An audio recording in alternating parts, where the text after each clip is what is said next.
This week, our special guest is Mary Chaney from MBS Information Security Consulting. In the enterprise news this week, John McAfee has a product that he's releasing into the market. There's a partnership from ShieldX and WebRoot. Cryptomatic is granted a new patent. Biometrics company reveals integration with Honeywell's access control systems. Device Authority supports Intel Secure Device Onboard. Oracle unveils some database stuff, and all that and more on this episode of Enterprise Security Weekly. This is Security Weekly, for security professionals, by security professionals. Broadcasting live from G-Unit Studios in Rhode Island, it's the show where we talk security vendors and aren't afraid to name names. It's Enterprise Security Weekly. The teleprompter now has artificial intelligence, Doug, and updates itself. It's awesome. This week, and talk about them as it relates to enterprise security. You're gonna do great. we're gonna I think that people think that you and I talk like every day at night. You know, It's like, hey, what are you doing? It's kind of a bit of an exhausting week, and I think that we noticed that a little bit in the stories for this week as well. LogRhythm's Netmon Freemium delivers real-time network visibility to quickly identify emerging threats in your IT environment. Netmon Freemium is a free commercial-grade network forensics and traffic analytics solution. You can use Netmon Freemium's powerful capabilities to search against all observed network traffic, identify abnormal traffic patterns and application usage, and quickly analyze full packet captures. Take the first step towards real-time network visibility. Visit logRhythm.com/freemium to learn more and download it today. Are you worried about PCI compliance? Does your development team understand or care about security? Are you ready to face a breach of your customer's sensitive data? See the worst that can happen before it does. Black Hills Information Security can help you help management see the future. Email consulting@blackhillsinfosec.com to find out how a web application penetration test can mitigate the risk before you go live. Welcome to episode 64 of Enterprise Security Weekly. I'm your host, Paul Asadorian, reporting for October 4th, 2017. On the lines via Skype, Mr. John Strand is here with us. John, welcome to the show. Hello, hello, hello. It's a wonderful black background you got there, John. Yeah, I decided to go with it. It's actually a curtain. And is it? It's like velvet. It looks like a good. wall, yeah. It is a wall, and you can rub your face on it, and it feels good. Oh, well, bonus. So how are you? I haven't talked to you because, like the intro says, we don't talk much. No, I've been knee deep in hunt teams for the past week or so, nice. And I've got some really cool stuff that we've been finding on the 2 hunt teams that we've been working on. So just refining our product and hopefully getting to the point where we can release it here shortly. I'm so excited. So I actually was speaking this morning at Brown University at their Executive Master's program in Cybersecurity. And I tell you what, the students there were so enthusiastic. Now, they're largely executive leaders in security roles for various organizations working to get their masters. They were so excited about security. It was so refreshing. A lot of positive energy this morning. A great program. Like right after me, they were learning about lock picking. Like all of a sudden, these locks and lock picks started coming out. I was like, this is my kind of party. I'm in the right place. I'm in the right place. This is fantastic. So a couple of quick announcements before we get started. itpro.tv/enterprise security. Use the code ES30. Make sure you encourage your employer to try the team solution. Your employer can buy thousands of accounts for IT Pro TV. So your entire IT department, your entire project management team, whatever the use case is for people getting trading, itpro.tv can help you. And I think that's really cool that you can get a supervisor portal. You can keep track of your employees' training. And bonus, John, I said this last week to Michael, and he was like, oh, I didn't know they had this. They have a transcript of every single training module, which is searchable. So it's a written transcript of every module, which is really unique. It's a very high cost to do that. Of course, being in podcasting for 13 years, we've discussed the idea of having a transcript, and it's very expensive, but a very nice feature for the users of IT Pro TV. So yeah, that's huge. Whenever you're trying to find a specific bit of information rather than having to go through every single video, that's really helpful. yeah. Make sure you check out B-Sides Connecticut. Tickets are sold out. You can get on a waiting list. However, it's happening this Saturday. They're still looking for sponsorships. If you're attending the event, Doug White will be there doing hacker trivia, and we will have Security Weekly gear for giveaway and for sale. So there'll be various things there. So make sure you check us out at that conference. I would like to introduce our very special guest for today, Mary Chaney, who received her law degree and is a licensed attorney in the state of Texas. So we actually have an attorney on the show, which we're very excited about, because a lot of times we have legal questions and we're like, we're not attorneys, so we can't answer those questions. Mary can answer those questions, which is great. After spending some time doing some legal work, Mary became a special agent for the Federal Bureau of Investigation. She was stationed in Los Angeles.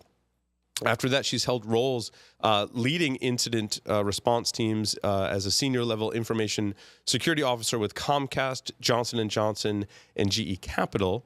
And today, Mary runs her own consulting firm, MBS Information Security Consulting. And we are so excited to have you on the show, Mary. Welcome to Enterprise Security Weekly. Thank you. Thank you very much.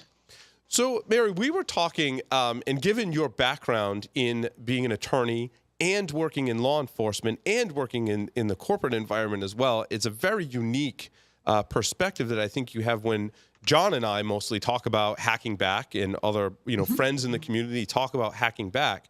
So I wanted to start a little bit in talking about kind of your take on hacking back, maybe why it's got a bad reputation, and some of your insights as to maybe what your legal department would think about hacking back. You had some very good insights on this topic.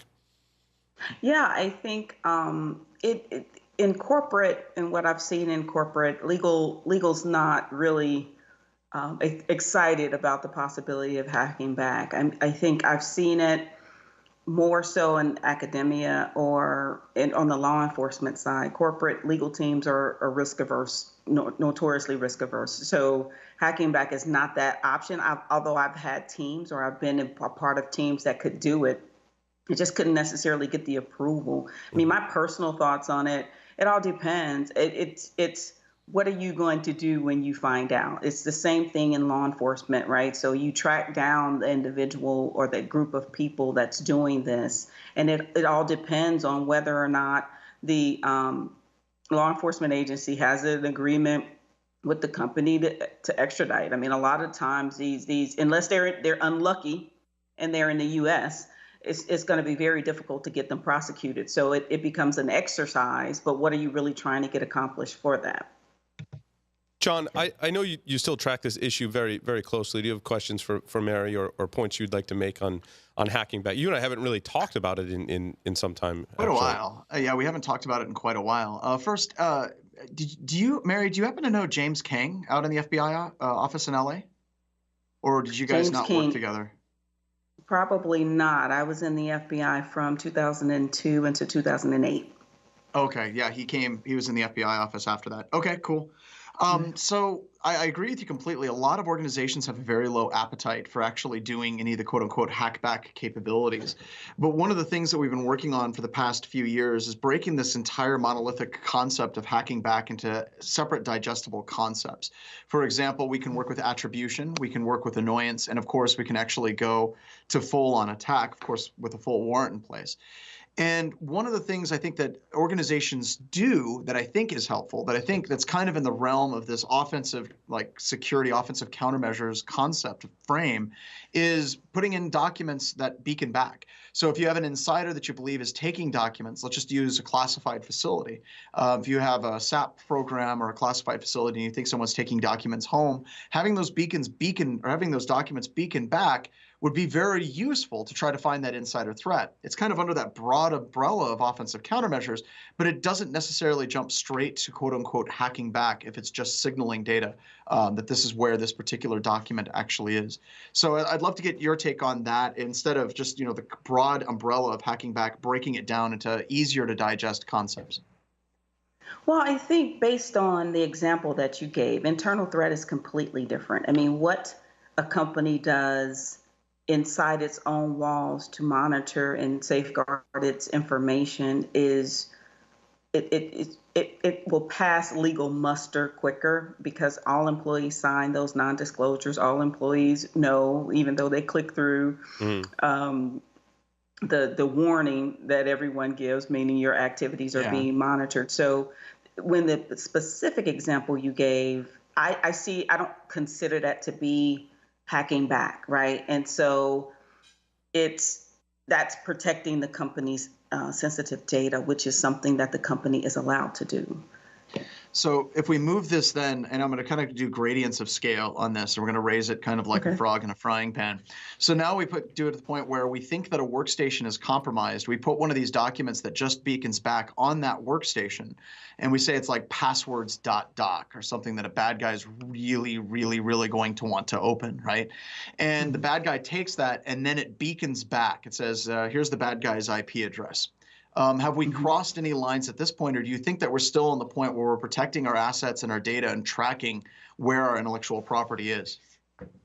Well, I think, again, that the point that you're talking about there, again, if it's a business as usual type of activity, meaning, well, okay, your facts changed because you said you thought it was compromised, and then you put this document on the computer in hopes that it could, that's the honeypot type of idea, right? You know, and you want to see just how far. I think and it really depends on the company. Again, there are some very unique companies out there that they will aggressively go after individuals in that capacity. So I can't speak from a legal perspective for every company out there. It really depends on what line, and if a line has been drawn from a corporate perspective, what you can and cannot do in order to necessarily protect your data. Because at this point, you've moved from internal threat, protecting classified information, to purposely putting something out there to gather someone's IP address. And then, are you doing something that law enforcement would consider, would have to get a subpoena for, and things like that. So it's getting gray.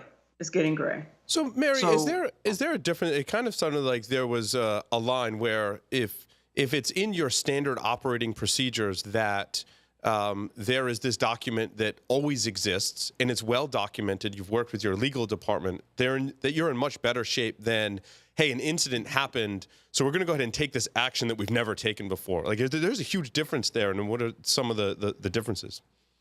Yes, absolutely. I think if it's your normal course of business, like you said, and it's well documented, that's what you do, then you're at a better legal position than you are if it's something that you've never done before, or you are reacting in a way that you're trying to aggressively go after someone or try to bait someone. And even with that, haven't the courts actually, but there's a differentiation between what you can do as a company and what law enforcement can do. And then the other thing is, don't we already have legal cases that are kind of setting that bright line in the sand? Susan Clements, Jeffrey versus Absolute Software would be the best example, where Judge Rice basically said, it's one thing to track an IP address or a stolen computer system's geolocation in order to track it down. It is something completely different to violate federal wiretapping laws to do that. And I think that establishes that clear line. If you're just basically tracking where something is, you're not actually gaining access to someone's computer, and you're not really doing anything that a lot of documents and programs do all the time. But as soon as you cross that line and you start accessing that computer system where you have command shell, you can access their files, you can access their history, now you have started crossing that line. And aren't these types of lines incredibly important to start drawing more clearly in this industry? Yes, but again, you're talking a legal system that is immature in its understanding of cyber and cybersecurity. So it's a trial by error type of thing. So you're going to have to go through it in order to test the boundaries of the law and what you can and do. As things change, as the threat landscapes change, and you start talking about state-sponsored attacks and things of that nature, the courts generally want law enforcement involved in that process as early as possible, so you won't trip over something that you didn't know as a company or as a corporation. I would never really recommend to a company or a corporation to do any active active hacking back, for lack of a better term, because there are laws that are in place that way. So again, taking a step back and saying that's where your liaisons with the local law enforcement and the FBI and those relationships that each company should be building, that's where those come in. Now, Mary, I have to state this, that I am extremely jealous of your Hello Kitty headset. I really wish that I had one of my own. In fact, if you're not watching the video, you're missing out, because that's the best headset ever. Yeah. I mean, it's the only one I could get working. Yeah. And I can't believe how like the audio, how we started before we actually started recording, was hideous, and it's just like Hello Kitty fixed it. Saved the day. Saved by Hello Kitty. Fantastic. It's awesome. Saved by Hello Kitty. Yes. My daughter will definitely get a kick out of this. So along the legal lines, I got some great questions today when I was presenting this morning, and someone was asking me about incident response, which is something you have a great background and a deep background in, Mary, and we talk about on the show quite a bit. And they said one of the trends that they're seeing in incident response is the incident response main point of contact, the project lead for the incident response process, exists in the legal department now in many organizations. So first, are you seeing that trend? And second, what are some of the pros and cons in having your legal team lead the incident response program?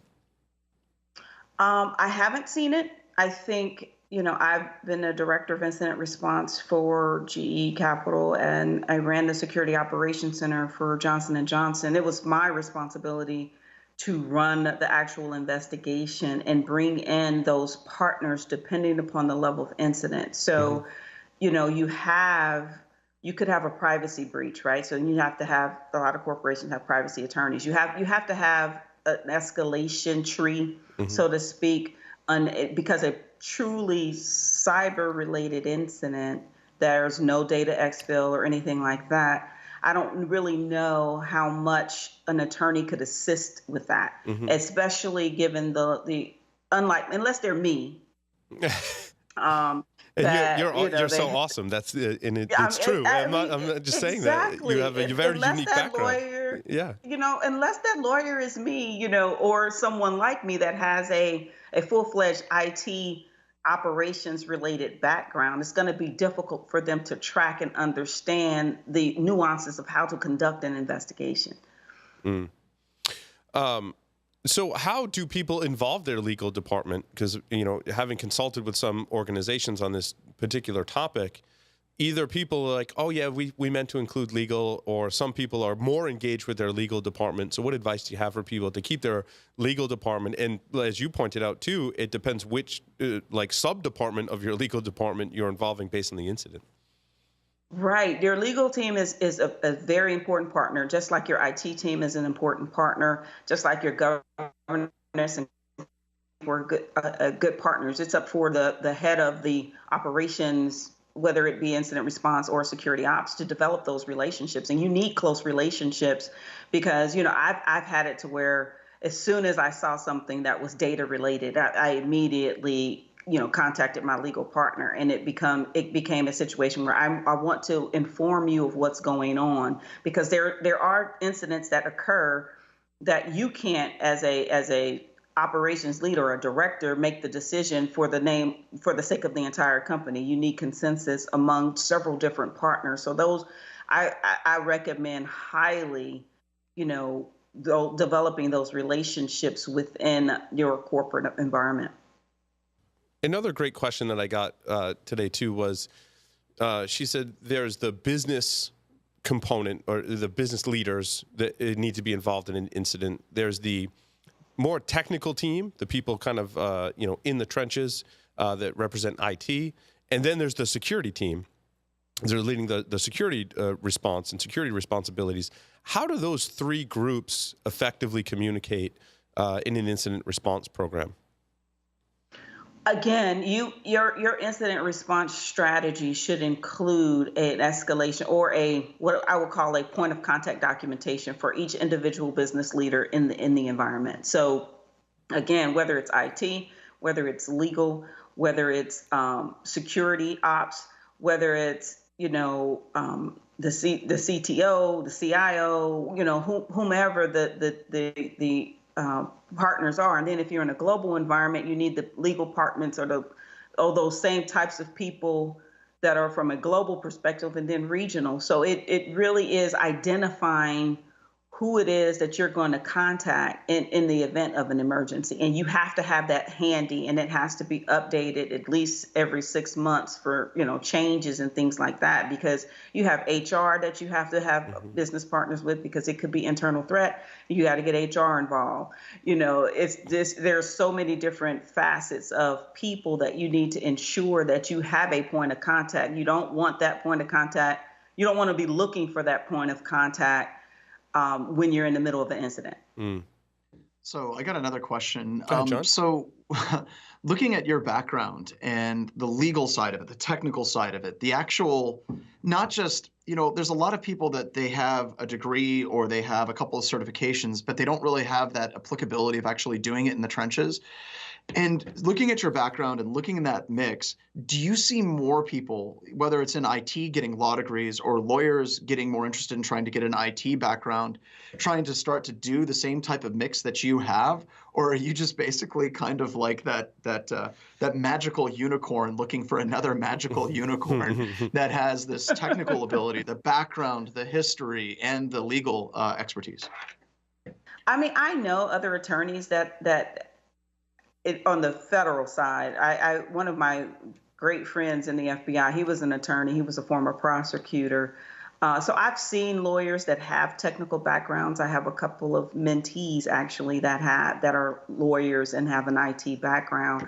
I think it's my law degree and my investigative experience, as well as my IT experience, creates a unique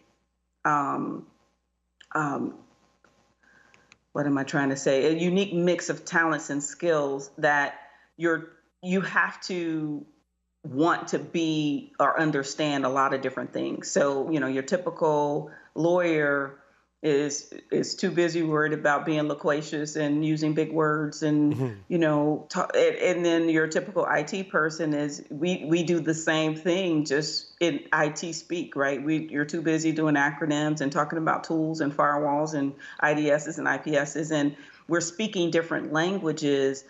And that's the challenge. And then you have the business arm. Don't leave out the business and trying to understand from a cybersecurity perspective, we as an industry, or, as we grow up, we need to understand it is a business process or decision more than it is legal or IT. So that leader, whoever's in that top spot, has to be able to see things from a different perspective to understand, listen, it's risk management. What are we going to do? And we have all of these vulnerabilities, and how are we going to articulate that we need to patch these vulnerabilities?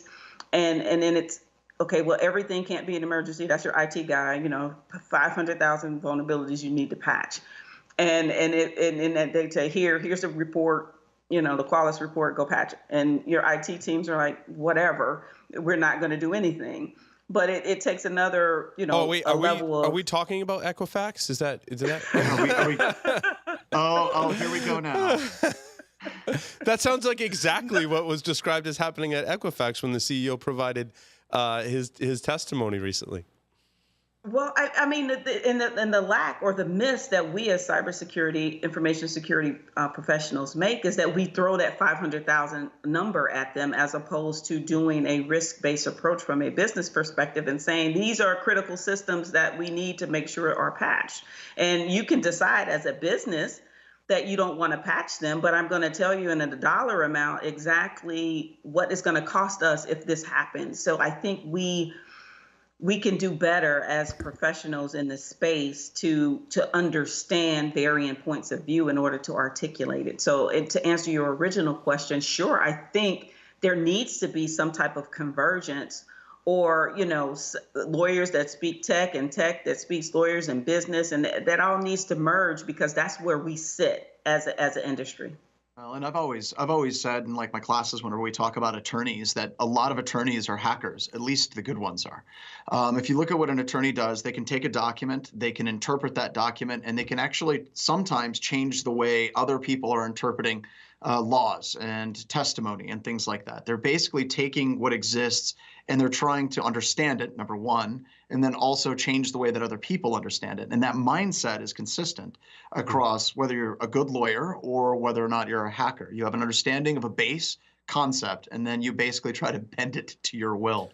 Along those lines, I have a question for you, Mary, that is an interesting scenario that was kind of made aware to me that I probably have dealt with in the past, to be honest with you, and that is if you're in the IT or security department and there is an HR violation from an employee within the organization, and that could be any type of, digital HR violation. They were basically, let's say they're going to websites they shouldn't be going to.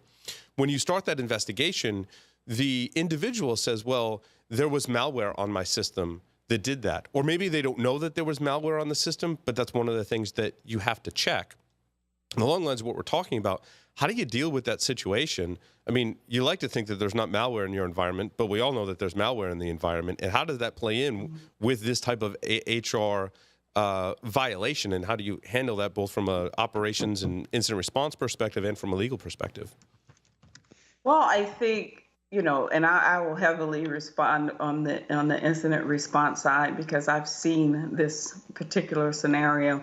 If an individual asset on the corporate environment has malware, you're usually either aware of it already and it needs to be cleaned, or you can actually do a scan to see if it was infected. So, and it all depends on what the violation is. If they're looking at porn, yeah, well, that is what it is. I mean, you can argue that malware made you go to the porn site. However, that's when you conduct that investigation to determine whether or not the person is being honest or not. And so I've seen so many different flavors of this type of investigation. And at the end of the day, most of the time, I've never seen it so egregious that it arose to the level of well, no, I can't even say that. There was no. You can never say.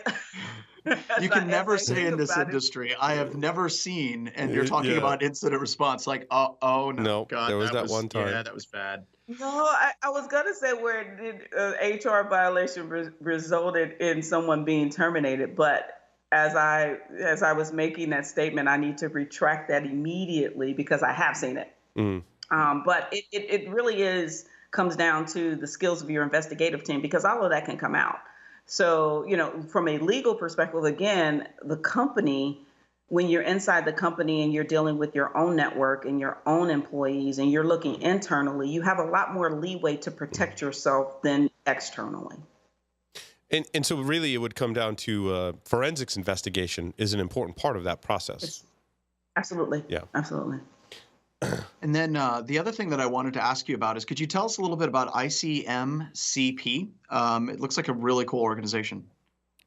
Yes, ICMCP is the International Consortium of Minority Cybersecurity Professionals, and essentially, what we're trying to get accomplished is to support and encourage young women and minorities to get in the space. We have a huge problem on the women and minority fronts where the attrition rate is high, so people leave organizations relatively quickly, or they even leave the field relatively quickly. So we're trying to provide within ICMCP a way of not only training individuals that are in the space or trying to get in the space, but also supporting those individuals that are in the space. We also, work with colleges and universities to assist them. What we're doing right now that's really cool for me. We're working with colleges and universities to develop what's called Education Security Operations Center, so ESOCs. So we've looked at the colleges and universities that have been certified by the NSA to be, I forget the certification, it's proficient or their programs are sufficient for cybersecurity operations. I know I'm missing the first word, and essentially universities get certified to be a part of the NSA program. And when the universities graduate these students, they have this certification that's been authorized by the NSA attached to their degree, because this is a cybersecurity operations program.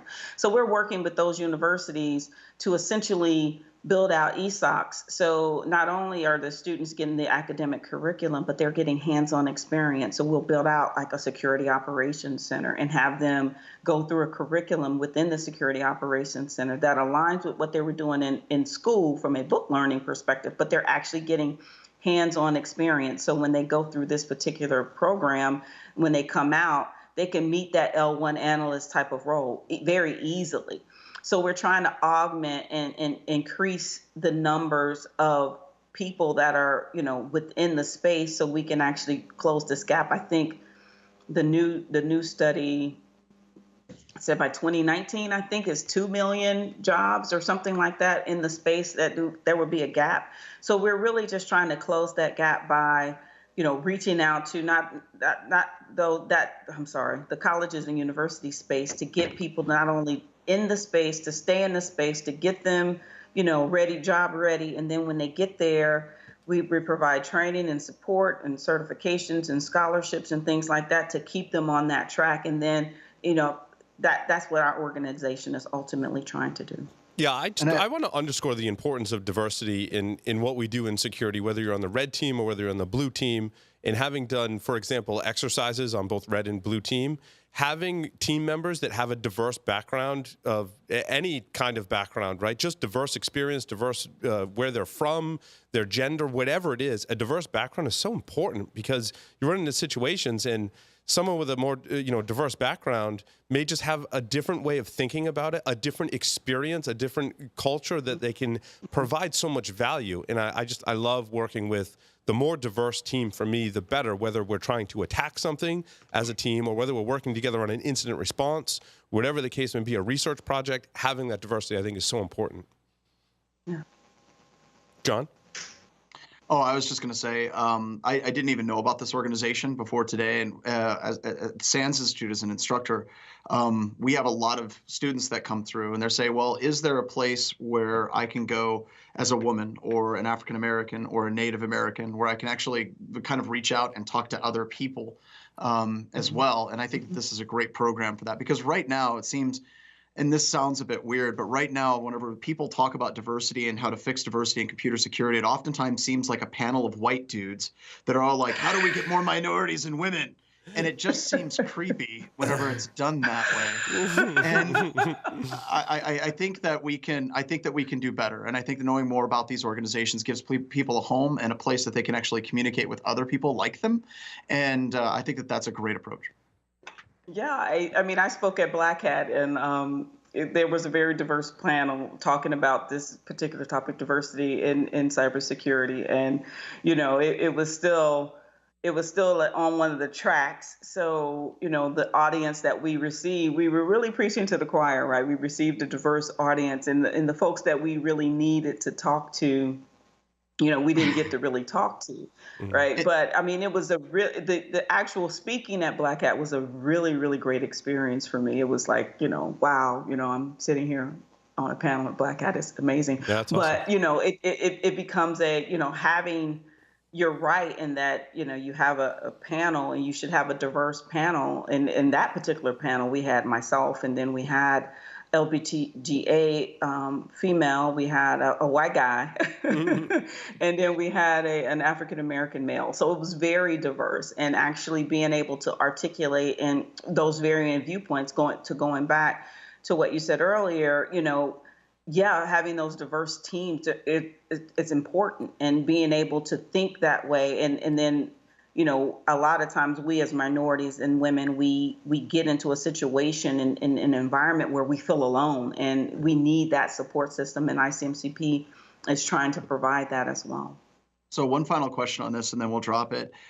There's been a lot of conversation lately. I'm just going to talk about Katie's tweets over the past couple of months, where she has come right out and said, if you try to get me to present strictly because I'm a woman in IT. I will absolutely not come and present. I don't want to talk on this subject. I don't want to deal with this at all.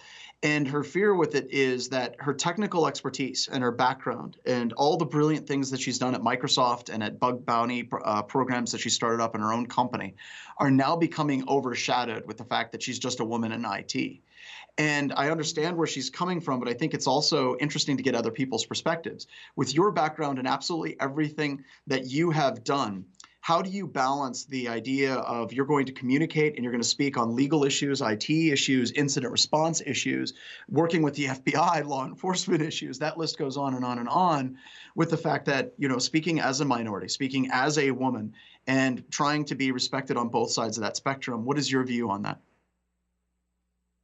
It is a balance, but I think, especially, it becomes a visibility issue. So, and I'm gonna go around the mulberry bush to get you an answer, I promise. But essentially, I feel like it's my responsibility as an African American female to be visible to those that are aspiring to be in the industry. So whether I'm speaking as an IT person, as a legal person, whether I'm speaking like I did at Black Hat on diversity and inclusion, it's more important for me to be in the room than to concern myself with what I'm talking about, right? So I am a diverse candidate, right? I can speak on the challenges of being what I term a double minority within the corporate environment. I can speak on incident response.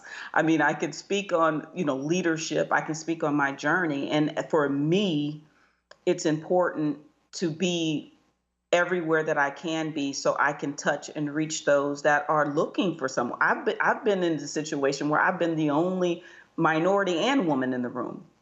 Right. And it's like, to be in that room on the stage gives someone else hope that if they continue down that path, that they too can achieve a certain level of success. It's just a visibility thing for me.